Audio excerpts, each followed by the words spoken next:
को हमारा दिल से आभार और नमस्कार। सबसे पहले तो हम हमारे आदरणीय राव इंद्रजीत साहब का पूरे भारतीय कम्युनिटी के तरफ से, इंडियन पीपल्स फोरम के तरफ से और जीटीसी परिवार की तरफ से उनका हार्दिक अभिनंदन करना चाहूँगा।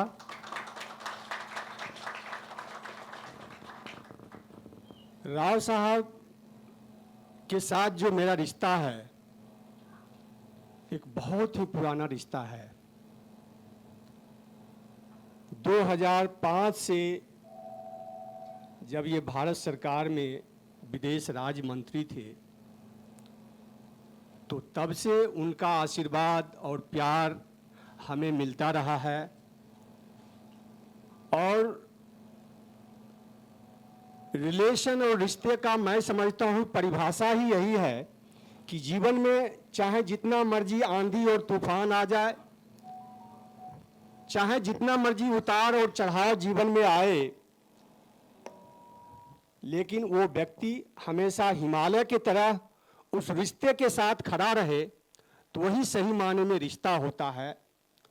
तो राव साहब का और मेरा वही रिश्ता है कि आज इतने लंबे वक्त से बहुत सारे राव साहब के जीवन में भी राजनीतिक उतार चढ़ाव आया, हमारे जीवन में भी बहुत सारे उतार चढ़ाव आया। I started my career from Delhi, being an engineer entrepreneur from Delhi College of Engineering.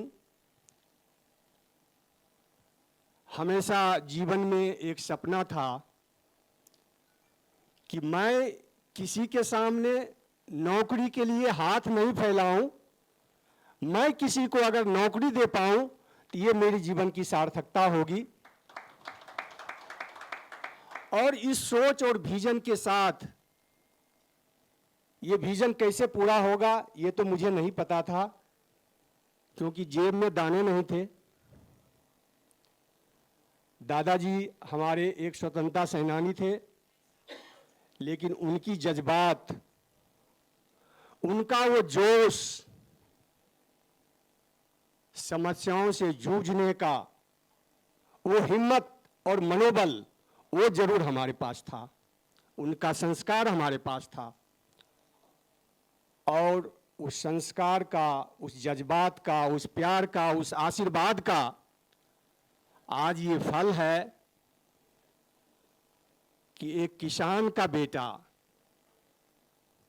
जिसे बिजनेस का स्पेलिंग नहीं पता, बिजनेस किसे कहते हैं, उसने एक छोटा सा व्यापार दिल्ली से शुरू की, 10-15 साल तक दिल्ली में कार्यरत रहे। फिर हम इंपोर्ट की लाइन में आए, अफ्रीका में हम कई जगह पर ऑफिसेस खोली, सारी चीज़ की। और अफ्रीका में ही राव साहब से 2005 में when he was the foreign state minister, he visited the Senegal, he has the meeting with the prime minister and president। तो उस दौरान राव साहब से हमारा परिचय हुआ और उनसे मिलके मुझे तो खुशी हुई, और उन्होंने जो दिल से आशीर्वाद दिया, मुझे याद है वो दिन, वो पल, कि वहाँ के इंडियन एम्बेसडर को बुला के बोले कि देखो ये मेरा छोटा भाई है और इसका तूने ध्यान रखना है।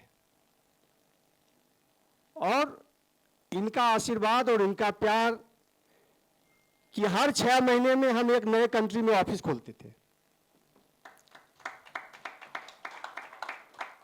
10 साल के दौरान 10 कंट्रियों में हमारी अफ्रीका में ऑफिस खुली, और फिर 2001 में हमने वहाँ पे ऑफिस बनाया दुबई के अंदर।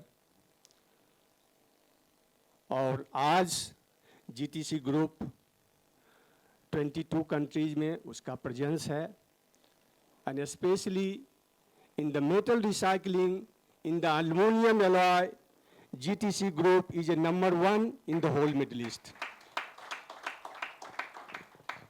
और बहुत जल्द ही आप लोगों का आशीर्वाद रहा तो टोयोटा के साथ हमारा जॉइंट वेंचर होने जा रहा है किसी प्रोजेक्ट में। maybe within 6 months we are going to finalize for this project.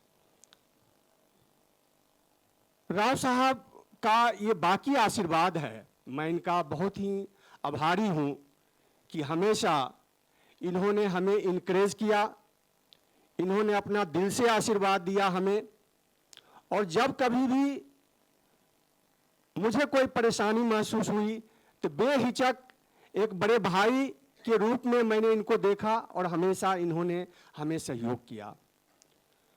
Rao साहब के बारे में तो जितना ही कहूँ बहुत कम होगा, क्योंकि इनकी जो बुनियाद है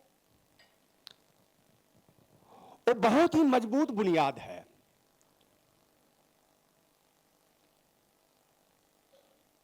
जैसे कि मैंने कहा, मेरे दादाजी एक स्वतंत्रता सेनानी थे। इनके ग्रेट ग्रैंडफादर राव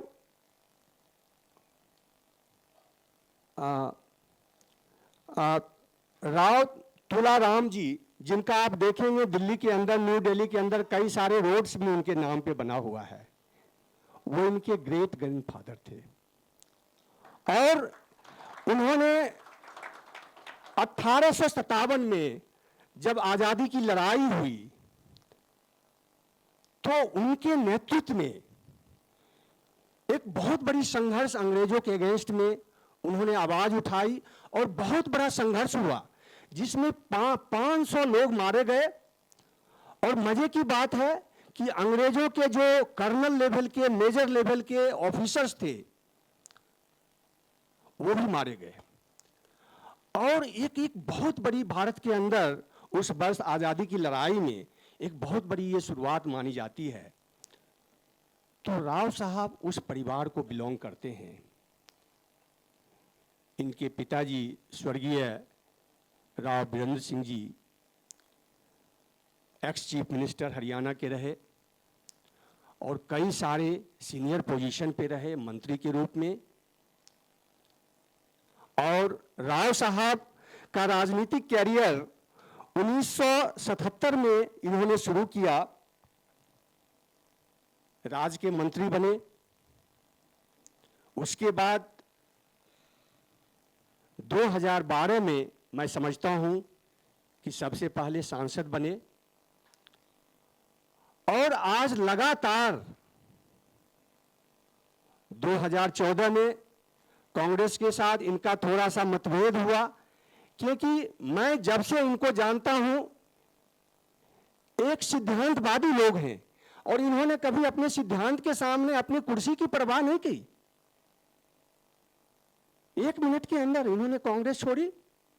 और ये कुदरत का सोच देखिए, उनका आशीर्वाद देखिए कि 2014 में इन्होंने बीजेपी ज्वाइन की और गुड़गांव से ये लगातार as a member of parliament बने रहे। मोदी जी का इनके ऊपर आशीर्वाद रहा और 2014 में मोदी जी के कैबिनेट में ये मंत्री रहे।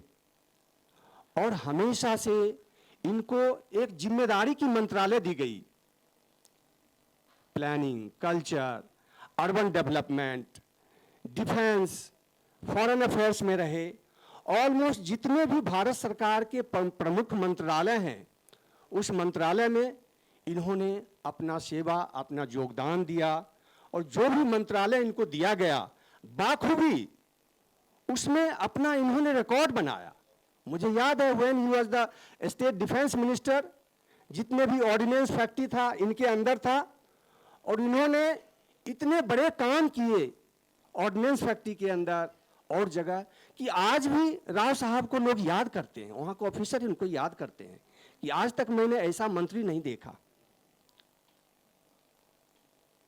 बाकी गुड़गांव क्षेत्र में आज गुड़गांव पूरे एनसीआर और हरियाणा का दिल का धड़कन है कि आज पूरे विश्व के जितने भी कॉरपोरेट्स हैं आज गुड़गांव के अंदर हैं। इंडिया के जितने बड़े बड़े इंडस्ट्रियलिस्ट हैं वो सारे गुड़गांव के अंदर हैं। तो आज गुड़गांव का जिस हिसाब से इन्होंने डेवलपमेंट किया, आज मारुति का स्थापना कराने में राव साहब का बहुत बड़ा योगदान है। आज मारुति सुजुकी की प्रोडक्शन इतने ज़्यादा हो गई है कि उनको बड़ी जगह चाहिए। इन्होंने सोनीपत में उनके लिए जगह अलॉट किया है, जहां की नया प्लांट मारुति सुजुकी का लगने जा रहा है।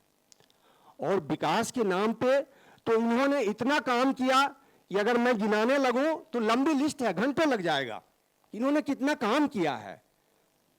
ना सिर्फ गुड़गांव का, पूरा जितने भी आज हाईवेज बन रहे हैं जो कि एनसीआर दिल्ली को कनेक्ट कर रहा है, बॉम्बे को कनेक्ट कर रहा है, और भी देश के अन्य भागों को कनेक्ट कर रहा है, हर किसी में राव साहब का प्रपोजल रहा, सहयोग रहा, इनकी मेहनत रही, इनकी लगन रही, और जिसका ये रिजल्ट है आज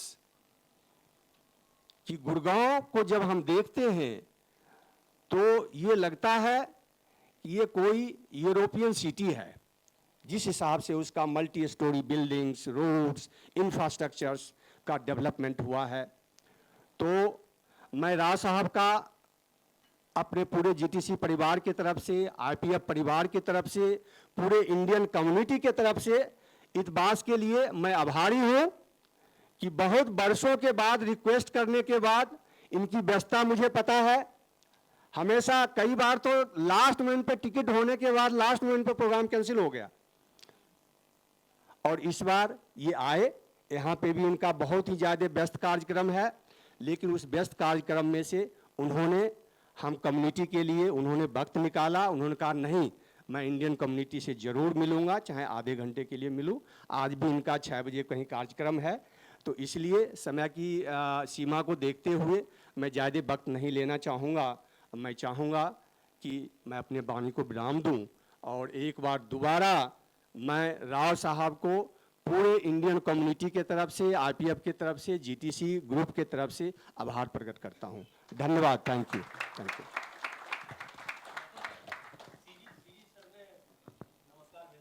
जी जी जी जी जी जी हाँ हाँ, सीजी साहब को भी आना था।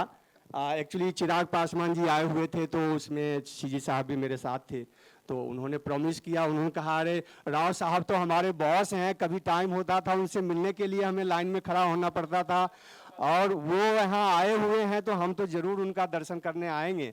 बट अनफॉर्चुनेटली उनको कुछ इमरजेंसी आ गई, जिसकी वजह से नहीं आ पाए सीजी साहब। तो उन्होंने आपको नमस्कार भेजा है सर। और मैं चाहूँगा जी मैं चाहूँगा कि वक्त की सीमा को देखते हुए आपको जाना भी है आगे, तो मैं रिक्वेस्ट करूँगा कि आप 2 शब्द जो है हम इंडियन कम्युनिटी के साथ आप शेयर करें। Thank you.